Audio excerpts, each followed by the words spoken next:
तो बड़ी जानकारी आपको दे दें इस वक्त की अविदेशाचार्य सहित 7 याचिकाओं पर खारिज यहां पर किया है गलता पीठ महंत नियुक्ति प्रकरण है। आपको बता दें कि हाईकोर्ट में इस पूरे प्रकरण में सुनवाई हुई और इस पूरे मामले को लेकर आपको जानकारी दे दें कि अविदेशाचार्य को महंत के पद पर नियुक्त करने से जुड़ा पूरा मामला और हाईकोर्ट ने देखिए महंत पद पर नियुक्ति को रद्द उनकी कर दिया है। साथ ही अदालत ने गलता पीठ की बेची गई संपत्तियों का बेचान भी यहां पर रद्द किया। जस्टिस समीर जैन की एकल पीठ ने आदेश दिए। और चलिए अधिक जानकारी लेते हैं, हमारे साथ हमारे सहयोगी कमलकांत जी बने हुए। कमलकांत, विस्तार से जरा जानकारी दीजिए इस पूरी खबर को लेकर। जी बिल्कुल इंदु, बताना चाहूंगा कि गलता पीठ पर महंत अविदेशाचार्य को नियुक्त करने और गलता पीठ की संपत्तियों को बेचने से जुड़े मामले में आज राजस्थान हाईकोर्ट ने अपना फैसला सुनाया है।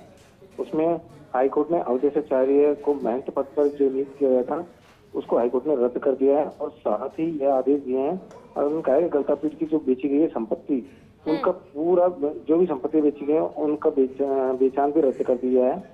और यह जो राम जन्मभूमि का जो फैसला था उसी फैसले का हवाला देते हुए ये सभी जो 7 याचिकाएं थी अवधेशानंद महाराज अवधेशानंद की, मंदिर ठिकाना गलता पीठ ट्रस्ट की के साथ साथ और 5 याचिकाएं थी। इन सभी 7 याचिकाओं को हाईकोर्ट ने खारिज कर दिया है। जी बिल्कुल, देखिए नियुक्तियों को रद्द किया। इसके अलावा अदालत ने गलता पीठ की जो बेची गई संपत्तियां थी उसका बेचान भी यहाँ पे रद्द किया है। इसको लेकर भी जरा कमलकांत जी आप जानकारी जरा साझा करें कि किस तरह से जो तमाम संपत्तियां थी जिसके बेचान को यहाँ पे रद्द किया गया है। जी बिल्कुल बताना चाहूंगा इंदु की इनको महंत अविदेशाचार्य को नियुक्त करने के बाद, क्योंकि इनकी जो नियुक्ति थी वो भी काफी विवादित रही और विवाद में आने के बाद कुछ संपत्तियां यहाँ की जो बेची गई उन संपत्तियों को लेकर भी कोर्ट में विवाद खड़ा हुआ और आज हाईकोर्ट ने उन संपत्तियों के बेचान को भी रद्द कर दिया है। जी कितनी संपत्तियां थी जिनको यहाँ पे रद्द किया है, जिनके बेचान को, उसको लेकर भी जानकारी जरा आपसे चाहेंगे। इनके महंत पद पर नियुक्ति के बाद करीब 4 से 5 संपत्ति ऐसी थी जिनको इसी दौरान बेचा गया और उस बेचने का जो विवाद यहाँ कोर्ट में पहुंचा तो कई बार सुनवाई हुई और सुनवाई दोनों पक्षों की सुनवाई के बाद फैसला सुरक्षित रख लिया था। आज वो फैसला सुनाया जिसमें जो संपत्ति बेची गई थी उनके बेचान को रद्द कर दिया गया है। जी बिल्कुल। और कमलकांत, देखिए अविदेशाचार्य सहित 7 याचिकाओं को खारिज किया है। अगर इन 7 याचिकाओं की बात करें वो कौन कौन सी याचिका है जो यहाँ पर खारिज हुई है? जी बिल्कुल, अविदेशाचार्य ने अपनी नियुक्ति को सही ठहराने के लिए याचिका लगाई थी और इसी के साथ मंदिर ट्रस्ट की ओर से लगाई गई थी और मंदिर ठिकाना जो गलता पीठ ठिकाना ट्रस्ट है उसकी ओर से भी लगाई गई थी। कुछ याचिकाएं गायत्री दीदी की ओर से भी लगाई गई थी। तो कुल मिला के 7 याचिकाएं थी जिनको खारिज किया गया है। जी चलिए कमलकांत, आपसे आगे भी जानकारी लेंगे। हमारे साथ उमा शंकर जी बने अधिवक्ता, उनसे भी जरा जानकारी दें। सबसे पहले Uma Shankar ji, first India news पे आपका स्वागत करती हूँ। जिस तरह से ये जो नियुक्ति है इसको यहाँ पे रद्द किया गया है, इसके अलावा संपत्ति के बेचान को भी रद्द किया गया है, जानकारी जरा आप दीजिए। नहीं, ऐसा है कि जो सर्वप्रथम यहाँ पे रामोदाचार्य होता थे मंत, उसको 1943 के अंदर जयपुर स्टेट ने अपॉइंट किया था एज ए मंत। ठीक है, तो फिर रामोदाचार्य ने फर्जी तरीके से करके इसको ट्रस्ट बना लिया और अपने पारिवारिक ट्रस्ट बना लिया, अपने बच्चों को इनको ट्रस्ट में ले लिया और फर्जी बंटवारा वगैरह करके प्रॉपर्टियों को बेच दी।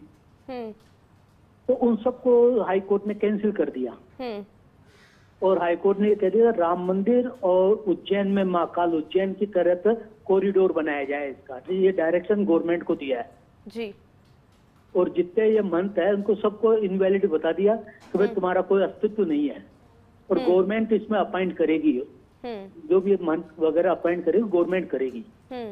और जो प्रॉपर्टी बेची वो सब कैंसिल हो गई है क्योंकि नाबालिग है, ये ट्रस्ट की प्रॉपर्टी बिक नहीं सकती, ये होल्ड किया है इसमें। बिल्कुल उमा शंकर जी, जिस तरह से आपने कहा कि अब जो सरकार है वो नियुक्ति करेगी, लेकिन इसके अलावा यहाँ पे अविदेशाचार्य सहित 7 याचिकाएं थी। कौन कौन सी वो याचिकाएं थी जिनको हाईकोर्ट की तरफ से यहाँ पे खारिज किया गया है? हाईकोर्ट में अभी ये अपने अविदेशाचार्य ने करी थी, गलतावाड़ों ने करी थी। असिस्टेंट वो कमिश्नर देवस्थान विभाग का फैसला जो था उसके खिलाफ ये रिट आई थी। ये 4-5 रिटें थी, वो एग्जैक्ट रिटों का तो नंबर ध्यान नहीं है। तो 4-5 सबको क्लब करके एक ही फैसले से सबको सल्टा दिया इन्होंने। तो समीर जैन ने फैसला दिया अभी 11:30-12 बजे करीब। बिल्कुल, बहुत शुक्रिया उमा शंकर जी, आपने विस्तार से जानकारी भी दी कि किस तरह से यहाँ पे जो फैसला है वो आ चुका है। और देखिए अब नियुक्ति जो है वो सरकार की तरफ से ही भी यहाँ पर की जाएगी। और आपको बता दें कि उनके पद का जो था उसको भी यहाँ पे रद्द किया गया है। इसके अलावा जो 7 याचिकाएं थी उनको भी यहाँ पर खारिज कर दिया है। और आपको जानकारी ये भी दे दें कि जो तमाम संपत्तियां थी, गलता पीठ की जो बेची गई संपत्तियां थी उसका बेचान भी यहाँ पर रद्द किया गया है।